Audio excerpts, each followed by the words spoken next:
大家好，我是道慈。我们今天呢，我要来讲一个很多观众问了很久的问题。这一次呢，刚好因为大家如果看到我们前一集的节目的话，就知道我们首发了 Sony 的2710 f4G 这颗镜头。很多观众呢常常会问说，如果他从新手的入门镜要接着进阶买下一颗镜头，有什么镜头好选择？那我们认为呢，2710这颗镜头呢，它也蛮适合当做是你进阶的一颗镜头。所以今天呢，不好意思我们就还是以 Sony 家的为主毕竟我们要介绍一下2710这个镜头，那来跟大家分享一下新手呢入门之后呢的第一颗比较高级一点的镜头。该选择哪一颗？那我们一开始呢，我们先聊到就是很多时候大家在买相机的时候呢，会搭配 kit 镜。那 Sony 现在一般附上的 kit 镜呢是 Sony 的2870 f3.5到5.6 OSS 这颗镜头。那这个镜头呢，它本身就是一颗比较廉价一点的镜头。那我觉得它算是一颗轻便的好用的镜头啦，但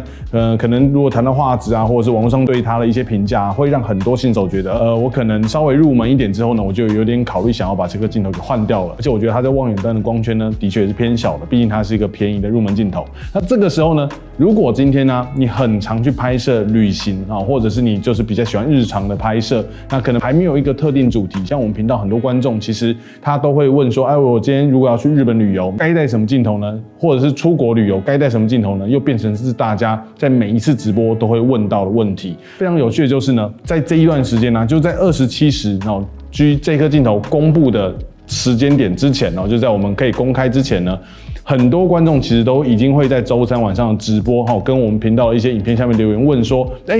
有看到2710这颗 Rumor 有没有推荐新手购买这颗镜头？所有大家的留言跟所有大家的那个问题呢，我全部都无视了。为什么？我都不理你们。很简单，因为我们有钱保密所以呢，就算呢我已经看到大家都已经知道这个镜头存在了，所以在过去的这一段时间，大家在问的时候呢，一律当作没看到。那今天呢，终于可以跟大家好好分享一下入门到底适不适合选2710这个镜头。我们先撇掉那个2470 2.8那种 GM 这种比较贵的镜头，那很多时候呢，大家会把24105 f4 这颗镜头呢当成是入门的一颗不错的镜头。我也同意，在我们之前有一支影片也分享过，就是如果今天呢，你的拍摄题材比较偏旅游我觉得旅游这个是一个很大的主题，包含你可能在旅游的时候会拍一些建筑，你可能会拍一些人，你可能会拍一些风景，你可能会记录一些身边琐碎发生的事情。那你在旅游的时候呢，其实它是一个很好用镜头，没错。但是呢，今天 Sony 呢又推出了这颗2710 f4 这个镜头。那我今天呢就简单来跟大家分享一下，他们从一些账面上的数字跟一些我自己使用上的心得，这两颗镜头在选择的时候呢，各有什么样子的优缺点。首先呢，第一个呢，最直白的就是要放在最前面讲的，就是焦段。这两颗镜头呢，它最明显的差距就是焦段，因为光圈都是 f4所以呢，我们先撇开它的外形大小之类的，我们先看焦段。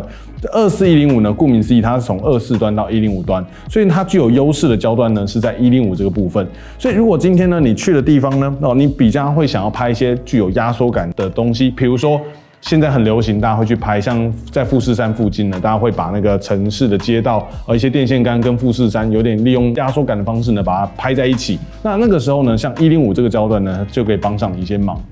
或者是呢，你今天呢，就是喜欢拍一些群山，你喜欢拍一些山上一些山人线之类的那种景色的话，那我觉得105呢，它也会是一个在拍摄上具有优势的焦段。那另外这一颗镜头呢，它具有优势的呢，在2710上，当然就是20端。20端有什么优势呢？比如说如果你今天去巴塞隆纳旅游的话，一定会去圣家堂。圣家堂的教堂室内空间呢，它的那个屋顶非常恢宏，在那样子的情况下，20端呢，它又会比20端来的能够包下更多的东西。所以如果今天呢，你很常会去拍摄一些室内的空间，或者是你很常会去拍摄一些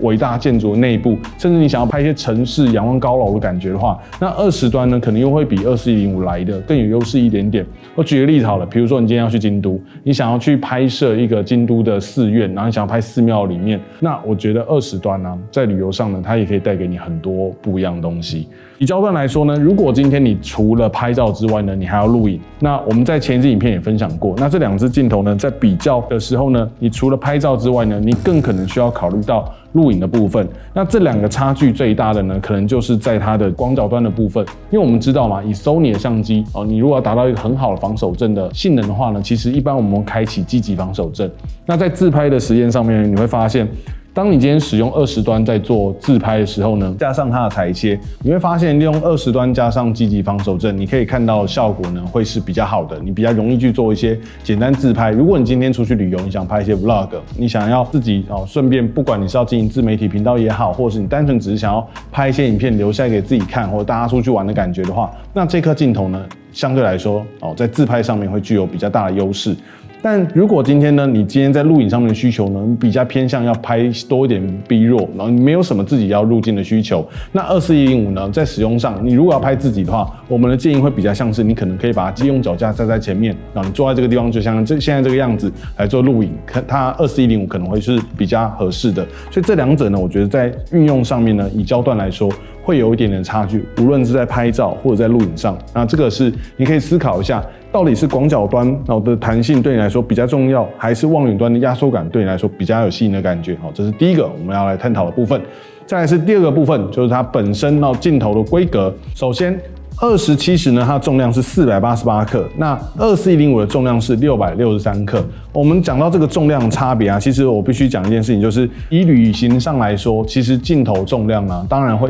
大幅的影响到你旅行上面的质感这个是必然的。因为我们出去旅行嘛，如果你今天比如说都在东京街头你喜欢在街头漫步街拍，那这个时候呢，2070它的重量体积相对于24-105来说，我觉得它是比较随身、比较随性的。而且如果你今天在街头拍照，不太会需要用到望远端的话，那这个时候呢，2070我觉得它具有它的优势在，而且一些街头可能用20端拍摄一些比较近距离街拍的照片，可能效果也会蛮好的。那这是重量的部分。那体积的部分呢，大家直接看就可以看得出来那在24-105这边呢，它的高是113mm，那在2070呢，它的高是99mm，那两个再升起来呢，一样是差了一节的高度24-105它原本就已经比较长了，所以升起来之后呢，这个差距还是差不多在那个地方。虽然说我觉得这个差距并没有差到很多，但是你要考量到就是你加上力矩加上重量，所以其实拿起来的感觉就是你真的，比如说你搭配 A74，或者是如果你今天是搭配 A7C 的话，我觉得尤其搭配 A7C， 因为它手把可能没有那么深，拿起来重量感觉其实会差蛮多的。那如果你今天搭配 A7C， 我觉得2070效果会再更好一点。我必须说这两者的重量差加上它的长度差别，还是会让你在使用的时候呢有一点点差距。那在滤镜的部分呢，24-105呢是77mm，在2070呢是72mm这两者滤镜上是有点差距的相信大家都对这个滤镜的大小呢，到底会形成什么样的差距大家应该都很清楚。在放大倍率呢，2070是 0.39， 24-105是 0.31， 最短对焦距离呢2070是 0.25公尺，那在24-105呢是 0.38公尺那这两者呢，我认为他们在微距的部分呢，并不是都特别的出色，但是呢，就是在一般日常，我觉得你要拍个食物你要拍个桌上的东西都是可用的状态当然，如果你要去真的要拍到很微距的东西的话，那当然这两颗的特性呢，并不是在这个上面。好，比较完了他们的焦段跟基本的外观规格之后呢，我们来看一些它在操作上细部的细节。24-105呢，我必须说，因为它毕竟是比较旧型的镜头，那在当时 Sony 的狙镜上面呢，它没有太多的功能性它有2个环一个对焦，一个变焦环，这个没有问题。再来呢，它是有防手震的机构的所以呢，你可以搭上镜头的防手震，再加上机身的防手震。你要拿它来拍摄包含动态你要拍摄一些 B-roll 什么，相对来说是比较方便一点点的，因为它带有防手震。当然前提是你觉得这个效果是你在105端是 OK 的。不过我觉得在105端手持还是会比较还是会稍微比较偏一点点。那它镜身上面的构造呢，就有一个镜头上面的按钮，除此之外呢，就没有什么太特别的东西因为它算是一个比较旧型的狙镜。那在2070上面呢，它就是比较现代化的 Sony 镜头。首先它是有光圈环的那如果你很喜欢光圈环的话呢，那这一定是它的优势，它是具有光圈环的。那搭配光圈环呢，现在 Sony 的镜头大家都知道，它一定会带有一个 IRIS Lock。这个 IRIS Lock 呢，可以把你的光圈环给锁定住，可以锁定在 Auto 的部分呢，也可以锁定在手动调整光圈的部分。这个我们之前有介绍过。另外呢，它有这个 Click 的On 跟 Off， 就是你要不要它那个光圈环是一格一格的。如果你在录影的时候呢，你可以把它转成 Off， 它的光圈就变成无段的。那如果你是在拍照的时候呢，你可以把它转成 On， 那你光圈就会有一格一格的，你可以一格一格的去转动你的光圈环再来呢，就是它一样呢，机身上面有2个按钮，然后一样有变焦环跟对焦环。总之呢，它算是一个比较现代化一点的、比较新式的 Sony 狙镜的设计。这2个镜头的外观差距大概就是这个样子。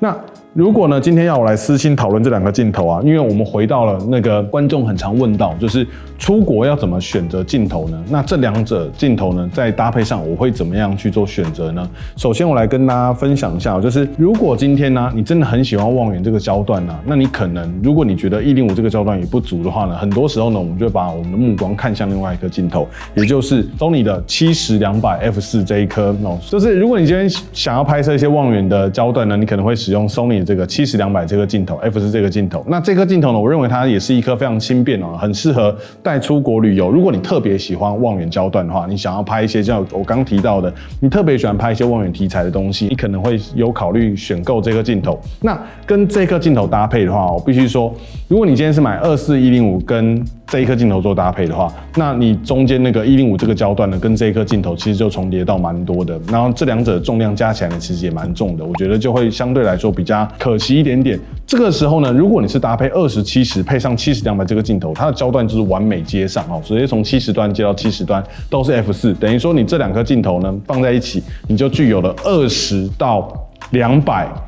跨度10倍光学变焦的 f4 镜头。所以我其实觉得啊，这个组合啊，对我来说是现在如果要出国纯旅游，比如说我要去冰岛，我今天要去挪威、芬兰，然后这种幅员广阔的地方，或者是我今天想要拍摄一些像纽约那种城市很拥挤的感觉的话，那这两个组合啊，我觉得会是在纯旅行上，我认为是很不错的搭配。我还蛮推荐，如果今天呢你想要做这个组合的话呢，20-70它会带有这上面的一个蛮大的优势。那当然，无论这三者，如果你今天要搭配夜景的话，其实你可以再多选购一颗可能比如说35左右f1.8 大光圈的定焦镜，那让你在夜景使用。那就看你是要选择一颗24-105配上一颗大光圈的定焦镜在夜景使用，我觉得这是一种选择。不然就是这样子两者组合呢，当然你可以再带一颗小的35的大光圈定焦镜，因为这两颗的重量差距，就20-70跟24-105的重量差距啊，其实它说不定就可以容纳下一颗小的